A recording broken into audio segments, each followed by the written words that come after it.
It's April 29th, 2019, and it's time to review 5 of the most outrageous, infuriating, or just plain baffling things that have happened lately. It's your Facepalm 5. Let's count them up. Number 1, the Attorney General thinks he's Trump's personal lawyer. So, week before last, the Mueller report was finally released to the public, and it turns out it doesn't exonerate Donald Trump or his campaign. It paints a picture of the Trump campaign and administration as a pack of criminals, and Trump himself as a thug eager to use the power and influence of the presidency to cover his crimes and those of his subordinates. And if their actions didn't rise to a level warranting criminal prosecution, it was only because they were saved by their own ignorance and ineptitude. Long story short, it doesn't make Trump look good at all. So what is Trump's hand-picked Attorney General to do? Why, hold a press conference a few hours before the report is released, grossly misrepresenting what's in the report, of course. Attorney General Bill Barr devoted his pre-game show to shifting the goalposts of Mueller's investigation, insisting that there was no collusion between Trump's campaign and Russian agents because there was no evidence of Trump's people and officials of the Russian government directly and explicitly colluding. By this rationale, we shouldn't suspect a mafia boss of ordering a killing unless we have said boss on tape telling his underling, "I want you to murder Joey Chicken Fingers," or whoever. Barr also attempted to excuse Trump's repeated attempts to thwart the investigation and, obstruct justice, by characterizing Trump's motives for firing people in charge of investigating him and attempting to influence and intimidate multiple witnesses as innocent and even sympathetic. Come on, he wasn't trying to obstruct justice, you all. He had all these people investigating him, looking over his shoulder, and he was just angry and frustrated. I mean, what would you have done if you were being investigated for serious crimes? Cooperate fully with the investigators in order to establish your innocence? Yeah, right.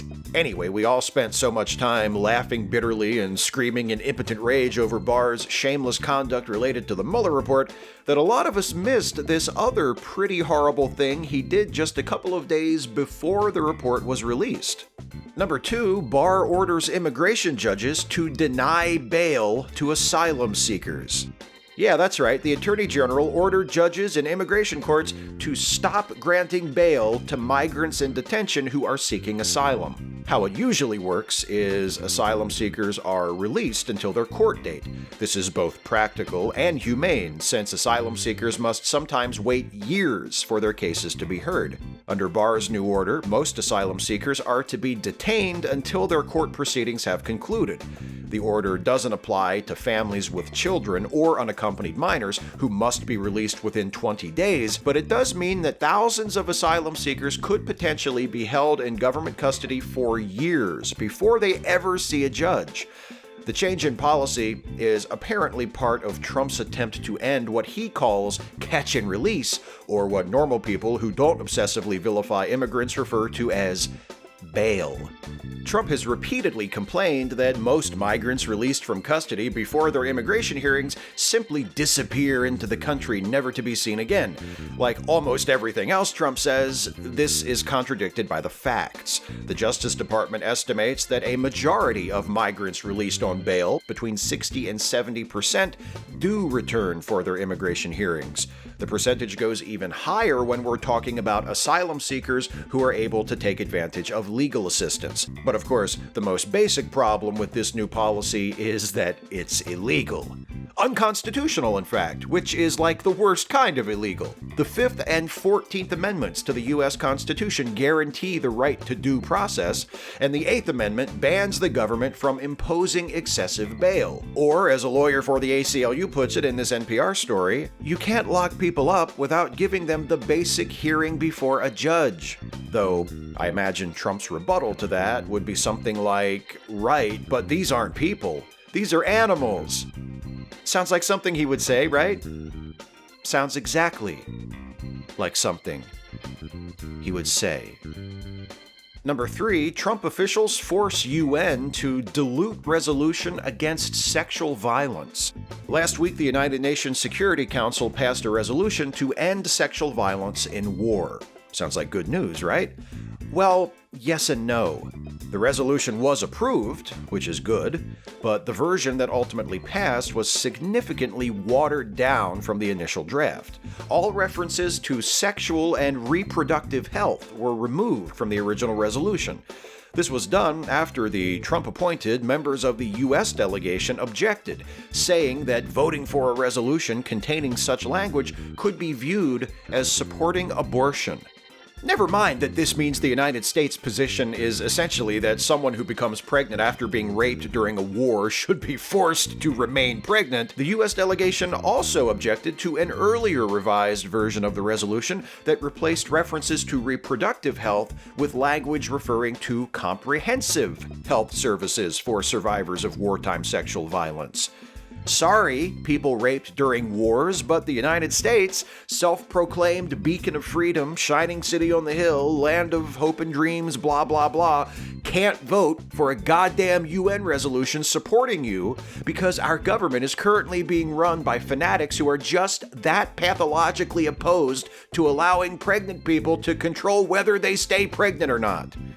You know, ever since Trump took office, these videos have been little more than bi-weekly lists of the outrages perpetrated by this man and his administration. The crimes described in the Mueller report, the attempt to deprive asylum seekers of due process, and the watering down of this UN resolution against sexual violence are just the most serious recent examples. How could anyone with the power to stop this not be giving top priority to removing this man from office as soon as possible? What kind of people would be willing to just stand by and let this continue instead of doing something?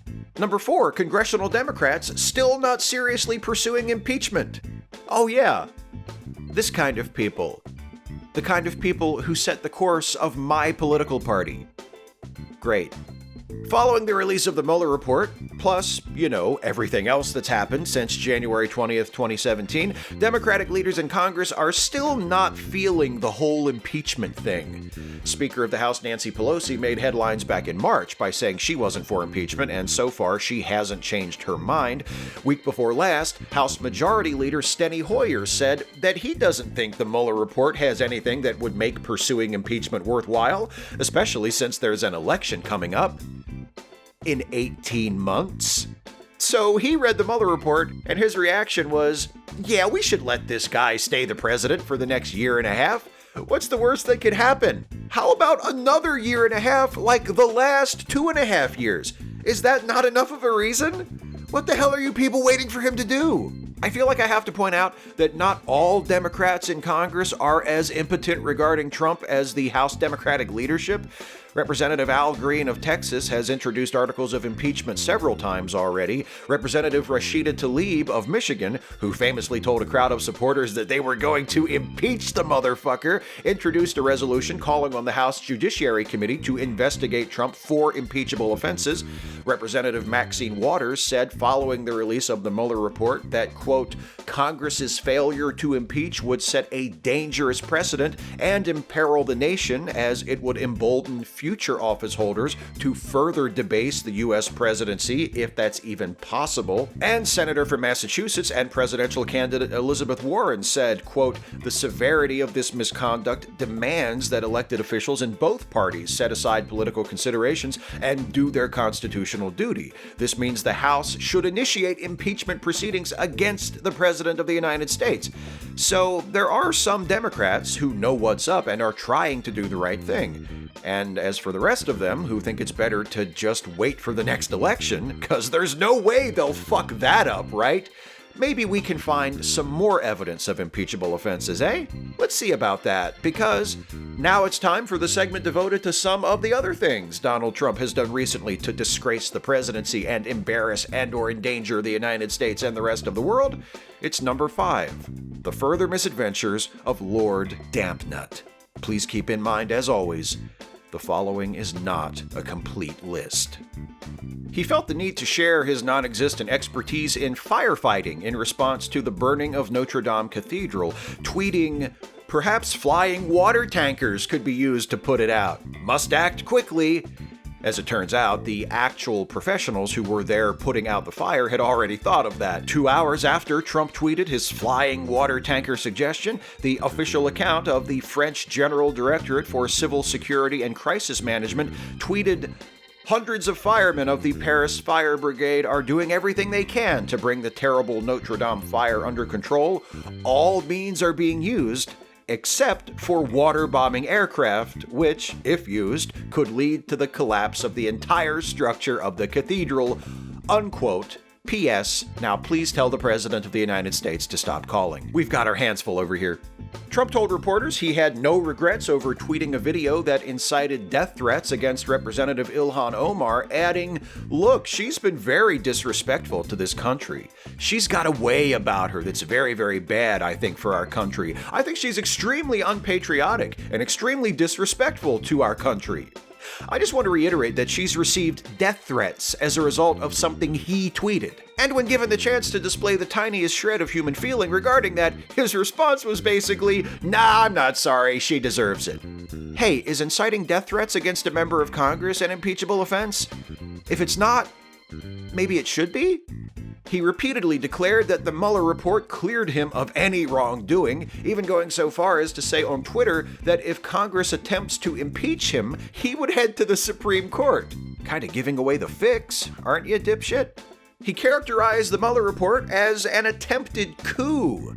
Again, the Mueller report that contains evidence, including testimony from people who work or used to work for him, that he tried over and over again to thwart investigations of himself and his administration and presidential campaign. That's a coup. Investigations that uncover his crimes and corruption and incompetence are attempted coups. Last week it was reported that North Korea had sent the U.S. a $2 million hospital bill for Otto Warmbier, the American who was seriously injured while in North Korean custody and who died shortly after being returned to the U.S. The obvious question is, did we pay the bill the totalitarian dictator sent us for the college student his regime persecuted and caused to suffer fatal brain damage? White House Press Secretary Sarah Sanders told the Washington Post, quote, "We do not comment on hostage negotiations, which is why they have been so successful during this administration." So you know what happens next, right? You got it. The day after Sanders gave that statement to the Post, Trump tweeted, "No money was paid to North Korea for Otto Warmbier, not $2 million, not anything else." I guess the chief hostage negotiator didn't get the memo about not commenting on hostage negotiations, huh? Also, Joseph Yun, the State Department official who actually, negotiated Otto Warmbier's release, says that Trump instructed him to tell the North Koreans that the bill would be paid. In this case, I think it's possible that everyone is telling the truth. Trump did authorize Yun to say the U.S. would pay the bill, and then he just never paid it. That's what makes him such a great negotiator. He makes promises he never intends to keep, and then brags about how he broke them. Responding to remarks from newly declared presidential candidate Joe Biden, Trump reiterated his statement about the participants of the 2017 Unite the Right rally in Charlottesville, Virginia, where he insisted there were good people on both sides. Speaking to reporters last week, Trump said, "I was talking about people that went because they felt very strongly about the monument to Robert E. Lee, a great general. Whether you like it or not, he was one of the great generals." Hey, you know who else was a great general? Charles Cornwallis. Sure, he lost the war we Americans best know him for, but so did Lee. Why don't we put up some statues of him? Any particular reason? And finally, Trump said in an interview with the Washington Post that he doesn't think members of his administration should agree to testify before Congress.